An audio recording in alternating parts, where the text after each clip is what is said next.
Soon, staking could make its way to XRP, Bitcoin, and Dogecoin thanks to the Flare network.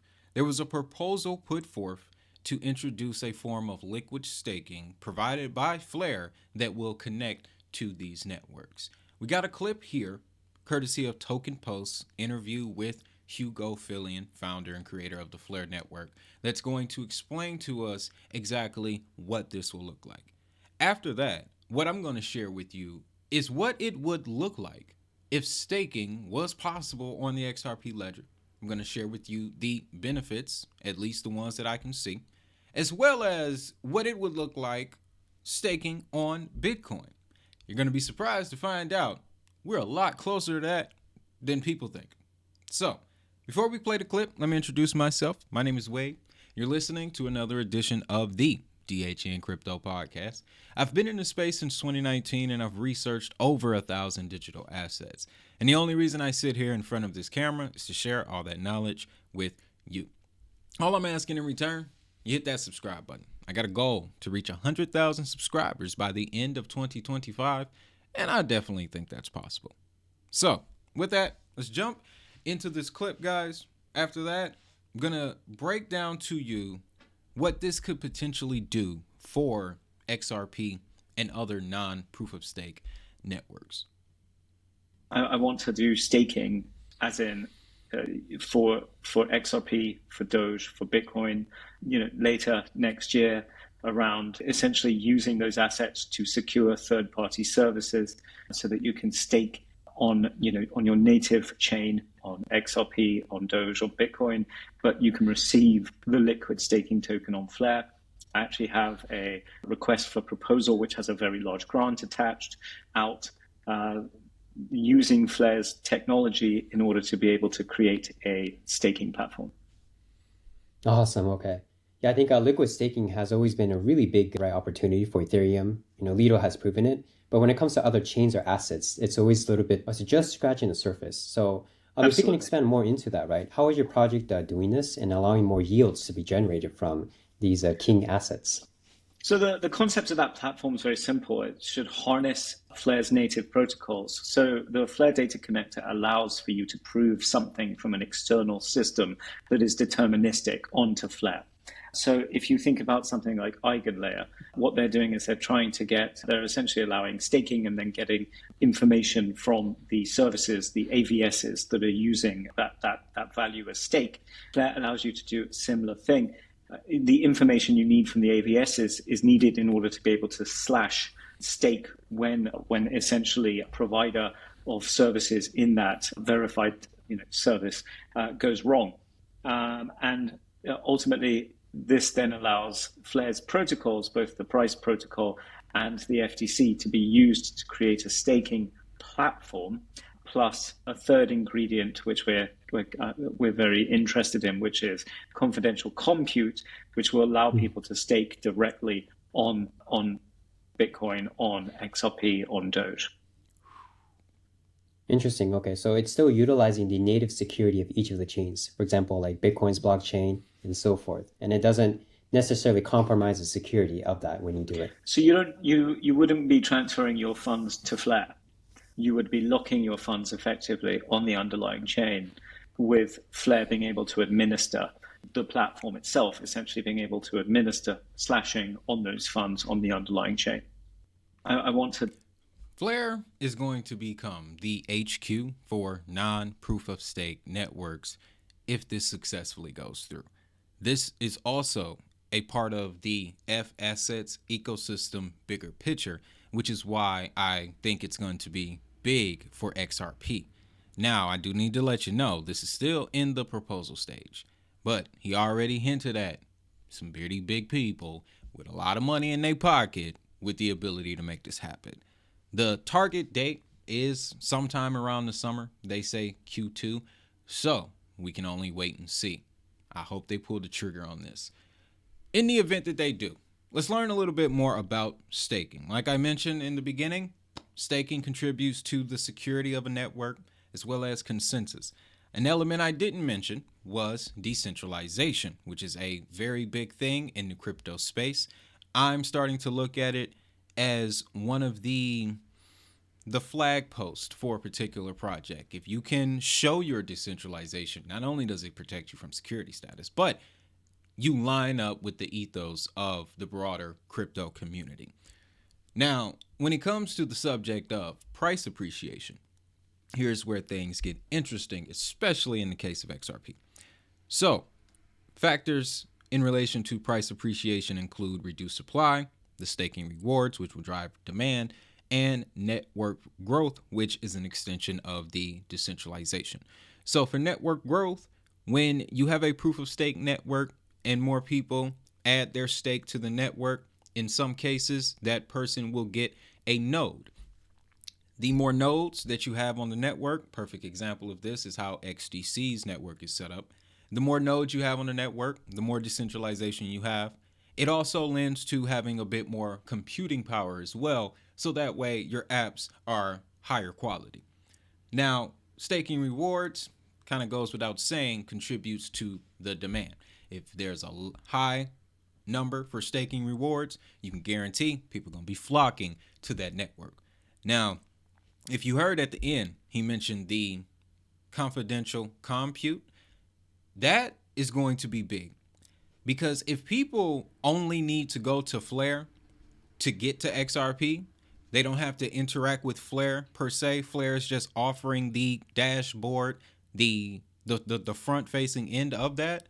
Then yeah, that is going to be a bit more attractive. Even though, yes, they could go directly to the XRP ledger, but here's the thing with that. These platforms haven't been developed yet they're already built on Flare. We live in an industry about speed. All right?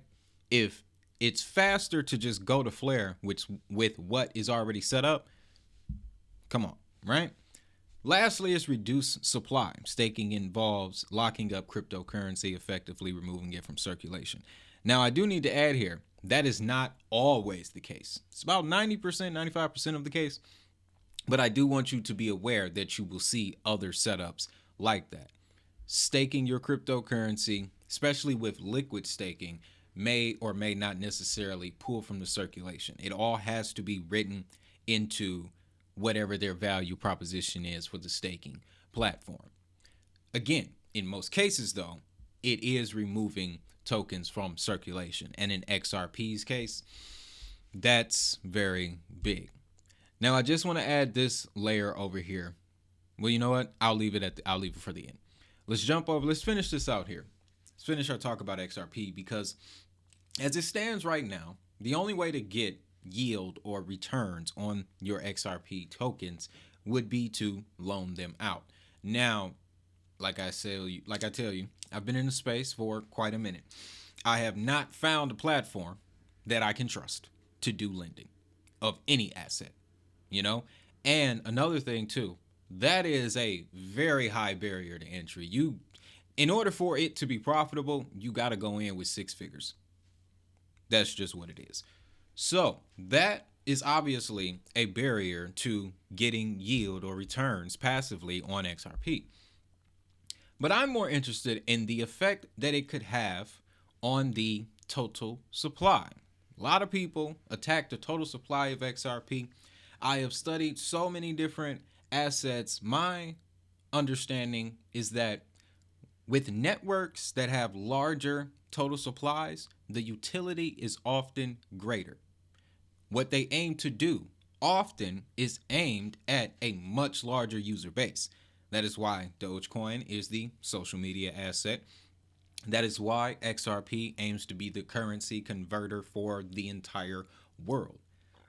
When you have utilities that reach a broad audience, you got to have enough tokens in circulation to operate the network. Now, let's take a look at this chart here. This is the total supply for XRP since 2022 against its price. I don't need to tell you which direction that blue line is going. That's the total supply of XRP. Now, XRP has burn mechanisms. There's not a lot being burned per transaction, but every transaction on the XRP ledger burns XRP. So you can understand now the excitement of RLUSD coming to the ledger. RLUSD is going to bring more transactions. The more transactions on the ledger, the more XRP gets burned. But I'm looking at this chart and I'm wondering, like, wait a minute, how much further down is this line going to go? And how much higher is the black line, the price line, going to go? If staking was added to the XRP ledger, ladies and gentlemen, and we do have the setup where the staked XRP is removed from circulation, the dynamics, what the effect on the supply is what I'm getting at here. I can't quite put it into words because I spend my time studying research papers and fundamentals. There are people in this market, though, that could break down supply mechanics and tokenomics like nobody's business. And I bet one of you are in the comments. So help me out with this. If I'm looking at this correctly, and staking is introduced to the XRP ledger, causing XRP tokens to be removed from circulation, then that would make this steeper, right? And I'm assuming that once people begin to see that the total supply of XRP is going down, that will automatically drive up demand, knowing everything else that token is associated with. So that is why, again, if Flare wants to introduce staking for assets like XRP and Bitcoin, that is going to be groundbreaking. Speaking of Bitcoin, let's talk about it, because there's an interesting situation going on with Bitcoin. Okay, so we are all aware of the halving occurred last April. If you're not, I'll explain it to you simply. So Bitcoin is on a blockchain. The blocks in that chain have to be mined. The miners on the Bitcoin blockchain, they get rewards for mining these blocks. The mining of the blocks are complicated mathematical problems that can only be solved by extensive hardware. So not a typical computer here. I'm talking about that sucker about 7 feet tall, all right? And it run all the time. And it's got about 152 friends in a building. These miners, they get these rewards. Now, what happens mathematically, written into the code, courtesy of the white paper, thanks to Satoshi, what happens every 4 years is the rewards that these miners get for running the computations on these blocks gets chopped in half. So, from an economic perspective, you can imagine any rewards you'd be getting would also be chopped in half. So, that is a problem that has become a lot more present since last year's halving. And I remember when I added Bitcoin to the Elite 8 at the end of 2023, leading up to the halving, I explained this. I showed this website here, Macro Micro. This is the up-to-date stats of the average mining costs per Bitcoin. And you can see as it stands, as of last evening, $87,932. That's the cost to mine one Bitcoin. So you can imagine that your profit margin is the problem here. If it's costing you almost $90,000 to get 100, that's not making a lot of sense, is it? And there's evidence of this, guys. I'm going to bring the receipts, right? Courtesy of Forbes. Total market cap of 14 publicly listed Bitcoin mining firms fell 23% to $28 billion, reminding retail investors that profitability of mining stocks doesn't always mirror Bitcoin's price movement. And then I love this article here from Coin Bureau, and shout out to Coin Bureau, man. All right, whatever you got to say about his content, his ecosystem, I want that for DHN. He wrote an article though. Is Bitcoin mining profitable? Well, to simplify, for large-scale mining operations, then of course, Bitcoin mining is profitable, hence the number of Bitcoin mining companies. We'll touch on that in a second. But for the individual, running mining equipment, as long as the cost of your electricity is not higher than your rewards, yes, it's worthwhile. However, if you can't keep your upfront cost low, it'll be very difficult.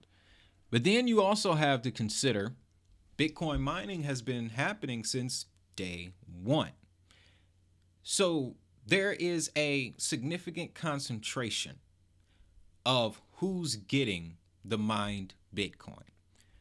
As they go into here, according to recent research, Bitcoin mining is highly concentrated, with 10% of Bitcoin miners controlling 90% of mining capacity on the Bitcoin network. Ain't no room for you, is what they're getting at here. And I remember first hearing about this. This will blow your mind here. The last thing Satoshi said to the community publicly in 2010 had to do with this very problem. There would be a hash wars where companies who had more power and money and infrastructure than other companies would come in to control the hash rate. Really makes you reconsider this discussion around the Bitcoin reserve here in the United States, especially when you know large majority of Bitcoin mining happens in the United States. So, the problem that this creates, at least to me, is now there needs to be another utility for Bitcoin. If the number one value driver was to get into mining of Bitcoin to get the profits, and the mining isn't as profitable as it used to be, and now it's starting to affect small to medium-sized miners, then what's the next incentive for Bitcoin? Yes, it's a store of value. Yes, it can be used as a transfer mechanism, but the argument against inflation is always like this.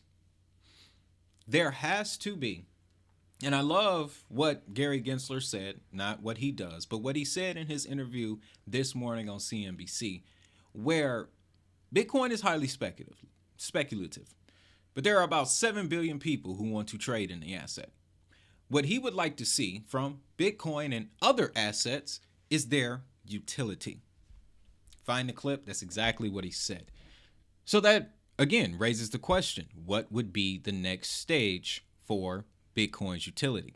The point that I'm getting at, if Flare has anything to do with it, it will be staking. Let me show you this last chart here in relation to Bitcoin mining. So, this is the projected cost post-halving for mining Bitcoin. And do you see how far this extends, guys? These are some of the top Bitcoin mining companies. This is data from CoinShares April 7th of last year. I feel sorry for Riot Blockchain. They are looking at least $150K per Bitcoin. So what would the price have to be? This is a separate discussion. But in that research for the Elite 8, why I chose Bitcoin, there is a mathematical formula that has something to do with the cost of mining Bitcoin and the price mathematically having to be higher than that. That will have to play out on its own. But the next step for Bitcoin has to involve utility, and there are already people like Babylon's Fisher Yu making it happen. I stumbled upon this article as I was writing up the points for this episode. Love how that happens. But this guy has created Babylon, which has been actively staking on Bitcoin for almost a year now. They're up to, 56,773 Bitcoin staked. So now you have further dynamics kicking in for Bitcoin. Let me remind you how many Bitcoin are left. 1.2 million. When I got into space, that number was closer to 1.9, 2 million. I remember seeing 2 million Bitcoin left. What I'm getting at here, again, we're entering the next stage for Bitcoin, and it is going to involve utilities.